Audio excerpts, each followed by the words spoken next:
सभी को यही सिखाया गया। हर किताब, हर नक्शा भी हमें यही बताता है कि पृथ्वी पर सिर्फ 7 कॉन्टिनेंट हैं। लेकिन हाल ही में एक साइंटिफिक रिसर्च ने इस बात को पूरी तरह से झूठा साबित कर दिया, क्योंकि धरती के नीचे गहराई में छुपा है कुछ ऐसा जो अब तक किसी नक्शे में नहीं दिखाया गया। एक ऐसी ज़मीन जो शायद कभी आसमान को छूती थी, पर अब अरबों टन समुद्री पानी के नीचे दब चुकी है। वैज्ञानिकों के मुताबिक ये कोई साधारण जगह नहीं, बल्कि एक ऐसा छुपा हुआ हिस्सा है जो हमारी पृथ्वी की कहानी को ही बदल सकता है। यह है पृथ्वी का 8वां महाद्वीप, जिसका साइज लगभग ऑस्ट्रेलिया के बराबर है। और आज हम जिसे न्यूजीलैंड के नाम से जानते हैं, वो असल में इस विशाल महाद्वीप का सिर्फ ऊपरी हिस्सा है। यह बात कुछ पुरानी कहानियों की तरह लगती है, जैसे समुद्र में खोए हुए शहरों की होती है, लेकिन यह कोई कहानी नहीं बल्कि हकीकत है। वैज्ञानिकों का मानना है कि यह ज़मीन का टुकड़ा हमेशा से यहीं था, बस आज वो समुद्र के नीचे छिपा हुआ है। वैज्ञानिकों ने इस डूबे हुए महाद्वीप को नाम दिया जीलैंडिया। इसके होने का शक तो पिछली सदी से ही था, लेकिन उस वक्त हमारे पास ऐसी टेक्नोलॉजी नहीं थी कि हम समुद्र के नीचे का पूरा नक्शा देख पाते। इसलिए यह हमेशा एक गुमशुदा कॉन्टिनेंट की तरह प्रशांत महासागर में छिपा रहा। लेकिन साल 2000 के बाद जैसे ही समुद्र की मैपिंग और चट्टानों के सैंपल लेने की टेक्नोलॉजी बेहतर हुई, एक बहुत बड़ा राज सामने आया। वैज्ञानिकों ने पाया कि न्यूजीलैंड के नीचे कोई आम समुद्री जमीन नहीं है, बल्कि यह एक डूबे हुए महाद्वीप का हिस्सा है।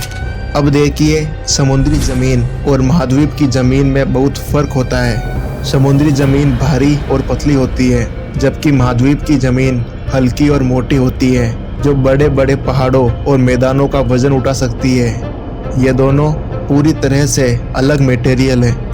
न्यूजीलैंड जैसी छोटी सी जगह पर पहाड़, मैदान और यहाँ तक कि बर्फीले ग्लेशियर भी मिलते हैं। इससे यह अंदाज़ा लगाया गया कि न्यूजीलैंड ज़रूर किसी बड़ी ज़मीन का सबसे ऊपरी हिस्सा है।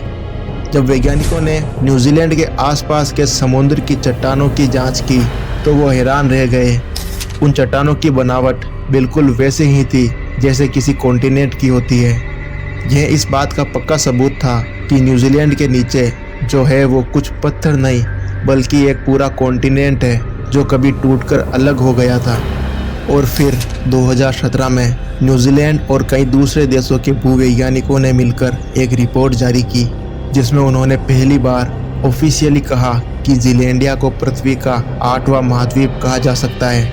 अभी हाल ही में 2023 में कुछ डिटेल्ड मैप्स से इसकी तस्वीर और भी ज़्यादा साफ हो गई है। इसका एरिया लगभग 49 लाख किलोमीटर स्क्वायर है, यानी ऑस्ट्रेलिया का लगभग 2/3 हिस्सा।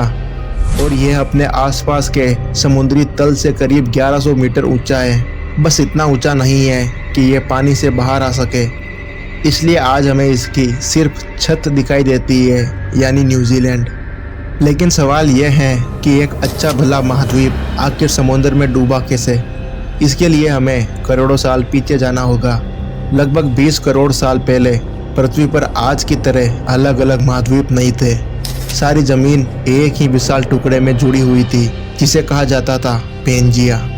फिर धरती के अंदर की गर्मी और ताकत की वजह से यह सुपर कॉन्टिनेंट 2 हिस्सों में टूट गया।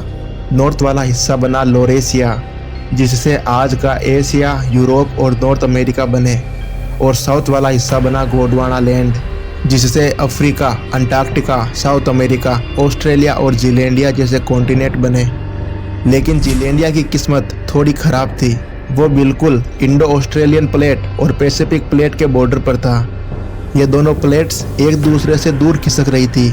इस खिंचाव की वजह से जीलैंडिया के नीचे की ज़मीन पतली होती चली गई, और जब महाद्वीप की ज़मीन पतली हो जाती है तो वो भारी होकर धीरे धीरे नीचे धंसने लगता है, ठीक वैसे ही जैसे पानी में किसी फोम की शीट को दबाया जाता है। वैज्ञानिकों का अंदाज़ा है कि आज से करीब 5 करोड़ साल पहले जीलैंडिया का ज़्यादातर हिस्सा पानी के ऊपर ही था, लेकिन जैसे जैसे प्लेट्स एक दूसरे से दूर होती गई, ज़मीन और पतली होकर प्रशांत महासागर में डूबती चली गई। बस इसका सबसे ऊपरी हिस्सा न्यूजीलैंड ही बाहर बचा था। तो क्या होगा अगर किसी दिन धरती में कोई बड़ी हलचल हो और ये महाद्वीप वापस पानी से बाहर आ जाए? सबसे पहले दुनिया का नक्शा दोबारा बनाना पड़ेगा। भूगोल की किताबों से लेकर देशों की समुद्री सीमाओं तक सब कुछ बदल जाएगा। दूसरा, अगर ज़ीलैंडिया खुद ऊपर उठता है तो वो समुद्र के पानी को हटाएगा, जिसकी वजह से दुनिया के बाकी तटीय इलाकों में समुद्र का लेवल बढ़ सकता है। जैसे मुंबई, कोलकाता, लंदन और न्यूयॉर्क जैसे शहरों को और भी ऊंची समुद्री दीवारों की जरूरत पड़ेगी। तीसरा, प्रशांत महासागर में भूकंप और ज्वालामुखियों का संतुलन बिगड़ सकता है। एक पूरे महाद्वीप के उभरने से वहाँ की टेक्टोनिक प्लेट्स में ज़बरदस्त हलचल हो सकती है, जिसकी वजह से कुछ जगहों पर भूकंप और ज्वालामुखी और भी ज़्यादा एक्टिव हो सकते हैं। भले ही ये महाद्वीप पानी के नीचे है, लेकिन दुनिया के बड़े बड़े देशों की नज़र इस पर पहले से ही थी। यूनाइटेड नेशन के समुद्री कानून के मुताबिक किसी भी देश का अपने समुद्री तट से 200 नॉटिकल मील तक के इलाके पर अधिकार होता है। लेकिन अगर वो देश ये साबित कर दे कि समुद्र के नीचे की ज़मीन उसी के महाद्वीप का हिस्सा है, तो उसे और भी आगे तक के समुद्री रिसोर्सेज पर हक मिल सकता है।